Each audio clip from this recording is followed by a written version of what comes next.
മാന്യപ്രേക്ഷകർക്ക് എൻ്റെ പ്രണാമം. ഭാരതീയ ഈശ്വര സങ്കല്പത്തില് അവതാരങ്ങൾ എന്ന് പറയുന്നൊരു ഭാഗമുണ്ട്. ശ്രീകൃഷ്ണൻ ഈശ്വരനായിട്ടല്ല ഭഗവാനായിട്ടാണ് എടുക്കുക. ഈശ്വര ചൈതന്യം പരമമായ സത്യം ഒന്ന് മാത്രമേ ഉള്ളൂ. സർവചരാചരങ്ങളിലും നിലനിൽക്കുന്ന ആ ചൈതന്യത്തിന് രൂപവും ഭാവവുമില്ല. പിന്നെ ശ്രീകൃഷ്ണൻ യഥാർത്ഥത്തിൽ ഭഗവാൻ സാധാരണ മനുഷ്യരെക്കാളും അസാധാരണ ഗുണവിശേഷങ്ങളുള്ളവർക്ക് നമ്മൾ ഭഗവാൻ എന്നൊരു പേര് കൊടുക്കും. ശ്രീരാമൻ ഒരു രാജാവായിട്ട് വാണിരുന്ന ആളാണ്, ചരിത്ര പുരുഷനാണ്. വേദവ്യാസനും വ്യാസന്റെ കുലത്തിലുള്ള നൂറുകണക്കിന് ഋഷിവൈദ്യന്മാരും ഭഗവാൻ വ്യാസൻ എന്ന വാക്കിലൂടെ അറിയപ്പെടുന്നു. ഭഗവാൻ ശങ്കരാചാര്യര് യഥാർത്ഥത്തിൽ ഇമാജിനറി ഫിഗർ അല്ല, ഹിസ്റ്റോറിക്കൽ ഫിഗറാണ്. ഭഗവാൻ രാമകൃഷ്ണ പരമഹംസർ ഹിസ്റ്റോറിക്കൽ ഫിഗറാണ്. ഭഗവാൻ രമണ മഹർഷി ഹിസ്റ്റോറിക്കൽ ഫിഗറാണ്. ഭഗവാൻ സത്യസായി ബാബ ഹിസ്റ്റോറിക്കൽ ഫിഗറാണ്. നമുക്ക് ഏറ്റവും അടുത്തുള്ള വ്യക്തിത്വമാണ്. എന്നാൽ രണ്ടാമത്തെ ഒരു വിഭാഗം ഹൈന്ദവ വിശ്വാസ സങ്കല്പത്തിലുണ്ട്. അതാണ് ത്രിമൂർത്തികളും ത്രിശക്തികളുമായിട്ട് ബന്ധപ്പെട്ട പൂർണ്ണമായിട്ടുള്ള ചൈതന്യങ്ങളും. ബ്രഹ്മാവ് അങ്ങനെ ഒരു വ്യക്തി ജീവിച്ചിരുന്നില്ല, ഇമാജിനറിയാണ്. ആ ഇമാജിനറി സങ്കല്പത്തിന് അങ്ങനെ ഒരു രൂപം വന്നത് എങ്ങനെയാണ്? ടാവോ ഓഫ് ഫിസിക്സ് എന്നൊരു പുസ്തകമുണ്ട്. ബെർക്ക്ലി യൂണിവേഴ്സിറ്റിയിലെ തിയറട്ടിക്കൽ ഫിസിക്സിന്റെ പ്രൊഫസറായിട്ട് ഇപ്പോഴും പ്രവർത്തിക്കുന്നു എന്നാണ് എൻ്റെ വിശ്വാസം, മരിച്ചിട്ടില്ല എന്നുള്ളതാണ്.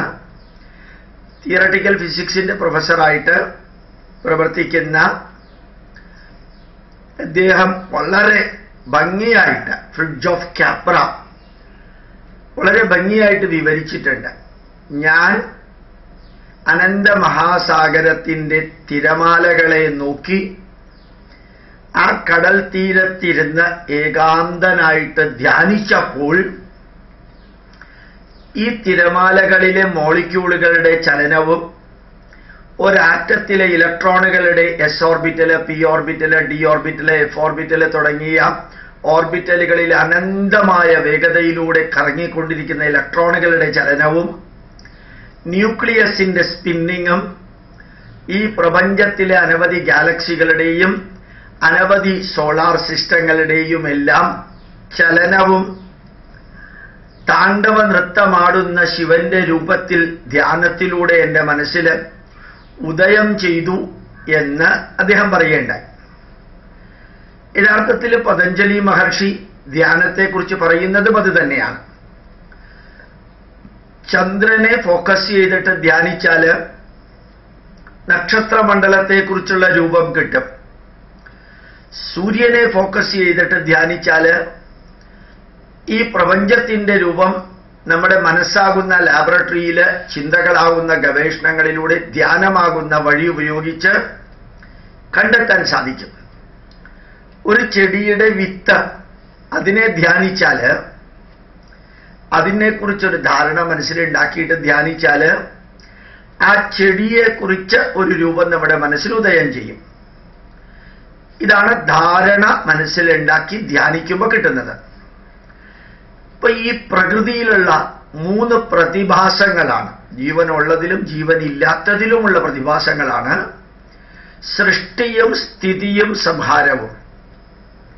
ഏത് ചെടിയെടുത്താലും, ഏത് ജന്തു എടുത്താലും, ഏത് മനുഷ്യനെടുത്താലും, ഏത് സോളാർ സിസ്റ്റം എടുത്താലും, ഏത് സൂര്യനെ എടുത്താലും, ഏത് ഗാലക്സി എടുത്താലും അത് ജനിക്കുന്ന ഒരു ദിവസമുണ്ട്, അത് കഴിഞ്ഞിട്ട് മരിക്കുന്ന ഒരു ദിവസമുണ്ട്. ബ്ലാക്ക് ഹോളായിട്ടോ വേറെ എന്തെങ്കിലും ആയിട്ടോ മരിക്കുന്ന ഒരു ദിവസമുണ്ട്.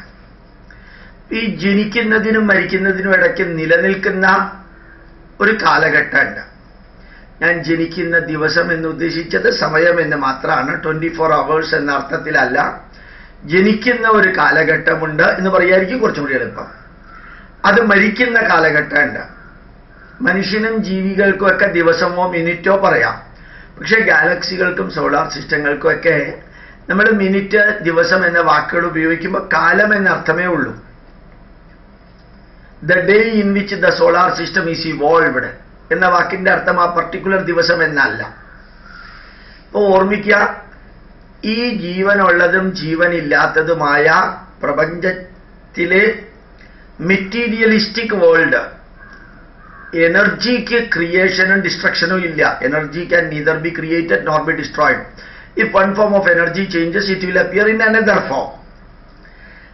അതേപോലെ ആ പ്രപഞ്ചത്തിലെ ഓരോന്നും സൃഷ്ടി നടത്തുന്നതിൻ്റെ ചൈതന്യത്തെ ഡോക്ടർ ഫ്രിഡ്ജോഫ് ക്യാപ്ര പറഞ്ഞതുപോലെ മനസ്സിൽ ഒരു ധാരണ നൽകിയിട്ട് ധ്യാനിച്ചപ്പോൾ നമ്മുടെ പൂർവികർക്ക് കിട്ടിയ ഒരു രൂപമാണ്, മനസ്സിൽ കിട്ടിയ രൂപമാണ് ബ്രഹ്മാവിന്റെ രൂപം. X axis, Y axis, Z axis, time axis എന്ന 4 മുഖങ്ങളുള്ള ഒരു ബ്രഹ്മാവ്. അത് ഈ പ്രപഞ്ചവുമായിട്ട് കണക്ട് ചെയ്തിരിക്കുന്നു. പ്രപഞ്ചം നിലനിൽപ്പിന്റെ ഒരു സങ്കല്പമാണ്. നീല നിറത്തിലുള്ള ആകാശം, സമുദ്രം, അതിന്റെ രൂപം കൊടുത്ത് മഹാവിഷ്ണുവിനെ. അപ്പം മഹാവിഷ്ണു എന്ന് പറയുന്നത് ഒരു സങ്കല്പമാണ്. അതുപോലെ നിലനിൽപ്പിന്റെ സങ്കല്പം മഹാവിഷ്ണുവും സൃഷ്ടിയുടെ സങ്കല്പം കൺസെപ്റ്റാണ്. സംഹാരത്തിന്റെ സാധാരണ രീതിയിൽ ഡിസ്ട്രക്ഷൻ ഫോർ ദി കൺസ്ട്രക്ഷൻ. അതുകൊണ്ട് ആ ശങ്കരൻ എന്ന വാക്ക് തന്നെ ഉണ്ടായില്ല. Destruction for the construction. ആ ശങ്കരന് ഒരു രൂപം കൊടുത്തു. അതും മാനസിക മനോമണ്ഡലത്തില്, ചിന്താമണ്ഡലത്തില് ധാരണയുണ്ടാക്കി ധ്യാനിച്ചപ്പോൾ കിട്ടിയതാണ്. ഇനി ഇവരോട് ചേർന്ന് സ്ത്രൈണഭാവമുണ്ട്. പ്രപഞ്ച പുരുഷ ചൈതന്യത്തോട് ചേർന്നിരിക്കുന്നത് പ്രകൃതി ദേവി സങ്കല്പമുണ്ട്. അത് രണ്ടും കൂടിയല്ലാതെ ഈ ലോകത്തിൽ ഒന്നും നടക്കില്ല. അപ്പൊ പോസിറ്റീവും നെഗറ്റീവും ആറ്റത്തിനകത്തുണ്ട്. നോർത്ത് പോളും സൗത്ത് പോളും ഭൂമിയിലുണ്ട്. ക്ലോക്ക് വൈസും ആന്റി ക്ലോക്ക് വൈസും ഒരൊറ്റ പ്രതിഭാസത്തിലുണ്ട്. സെൻട്രിഫ്യൂഗലും സെൻട്രിപെറ്റലും ഒരുമിച്ച് നിൽക്കുള്ളൂ.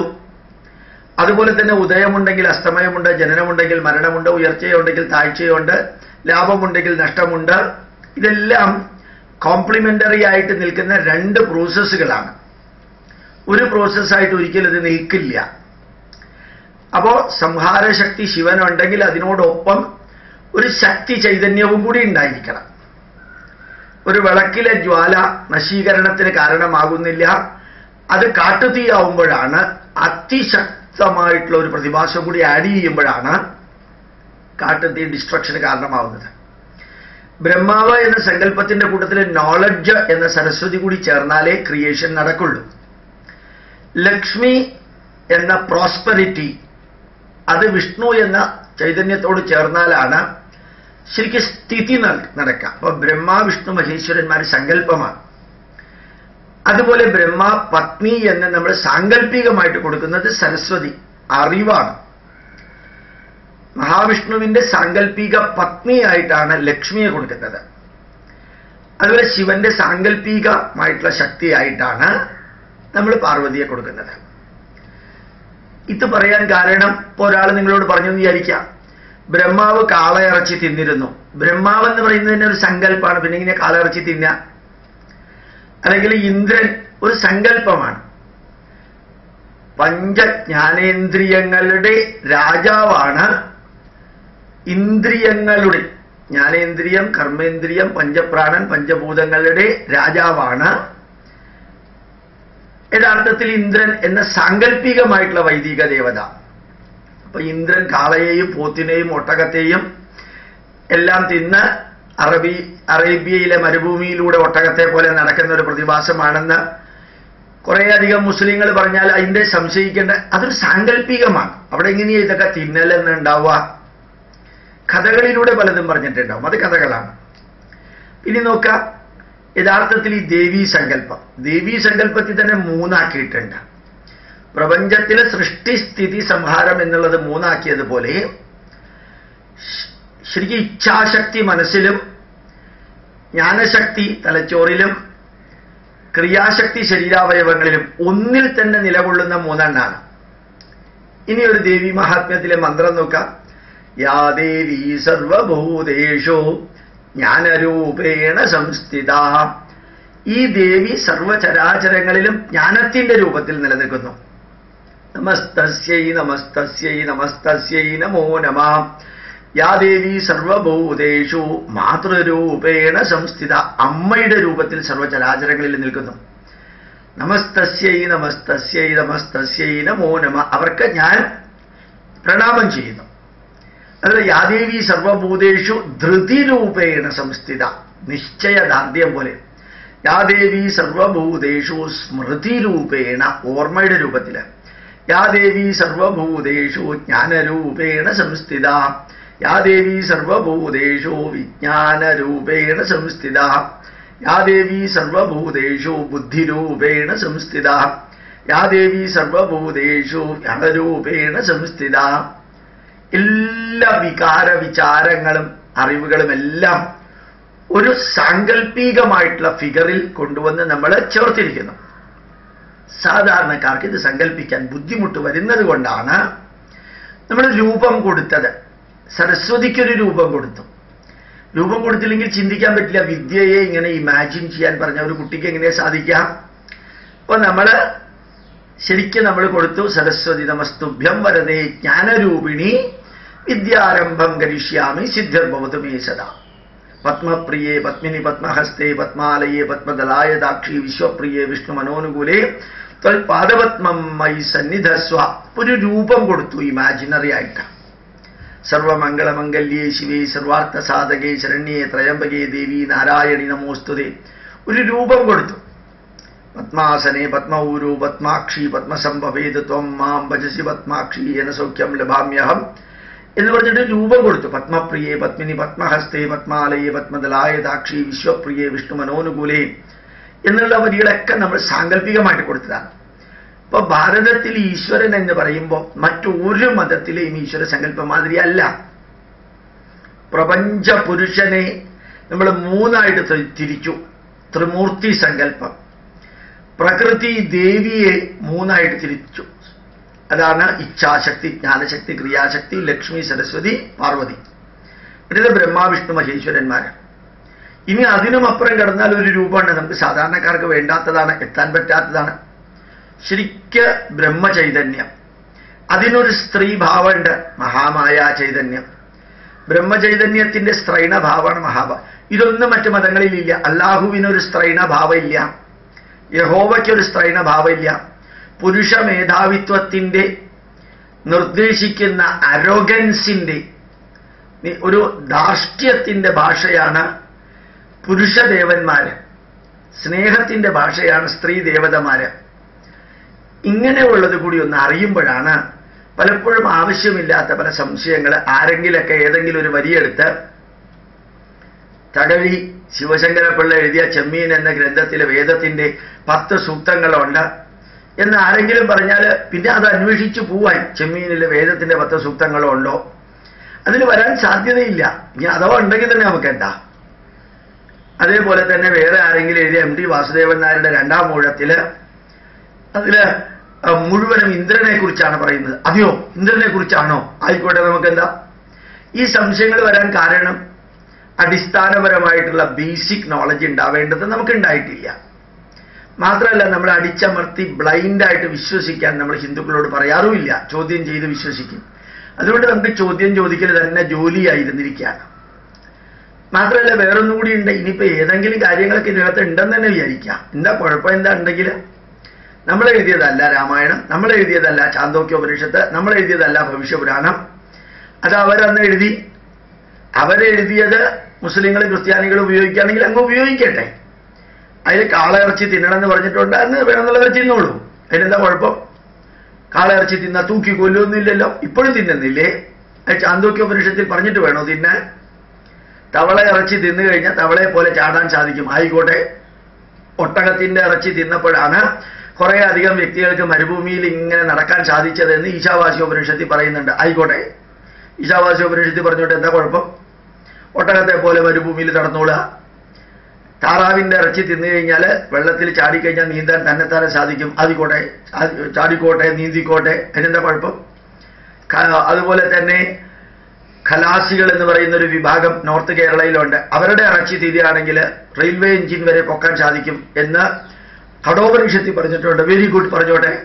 ഖലാസികളുടെ ഇറച്ചി തിന്നണം എന്നുള്ളവർ തിന്നോളുക. ഈ ഇത്രയും ഉജ്ജ്വലമായ ഒരു ദേവതാ സങ്കല്പത്തെ, അത് സങ്കല്പമാണെന്ന് പോലും അറിയാതെ ആരെങ്കിലും എന്തെങ്കിലും പറഞ്ഞു എന്ന് പറഞ്ഞിട്ട് ചോദ്യം അന്വേഷിച്ചു പോകുന്നവർക്ക് വേണ്ടിയാണ് ഞാൻ ഇത്രയും വിവരിച്ചത്. പ്രണാമം, നമസ്കാരം.